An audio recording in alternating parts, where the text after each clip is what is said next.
আচ্ছা, বাজারে কি এখন বাংলাদেশের 4 আনা, 8 আনা কিংবা 1 টাকার কোনো কয়েন পাওয়া যায়? মানে আমি বাংলাদেশের মুদ্রা ব্যবস্থায় বলছি।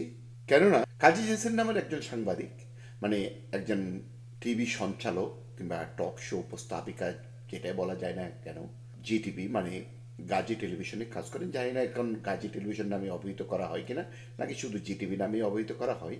সেই সাংবাদিক বলেছেন তিনি কয়েক কোটি টাকা দিলেও শেখ হাসিনার কোনো সাক্ষাৎকার নাকি উনি নেবেন না। যে শেখ হাসিনার সাক্ষাৎকার পাওয়ার জন্য রয়টার্স, ইন্ডিপেন্ডেন্স, গার্ডিয়ানের পত্র পত্রিকা ধর্ণা দিচ্ছে প্রতিনিয়ত, যে শেখ হাসিনার সাক্ষাৎকার বর্তমান দিনে হতে পারে খুব বিক্রয়যোগ্য একটা সাক্ষাৎকার, মানে আমি টিভি সংবাদের ভূমিকায় বলছি, সেই শেখ হাসিনা মানে বাংলাদেশের সাবেক প্রধানমন্ত্রী, তার নাকি সাক্ষাৎকার তিনি নেবেন না। আচ্ছা, কাজী জেসিন কত টাকা বেতনে চাকরি করে জিটিভিতে? আমি জানি না।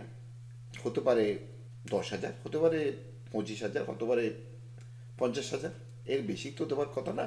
একজন সাংবাদিকের তুল্য মানেই কাজী জেসিনকে আমি 2 আনার বেশি দেব না। সে 2 আনা সাংবাদিক নাকি কোটি টাকার অফার ফিরিয়ে দেবে।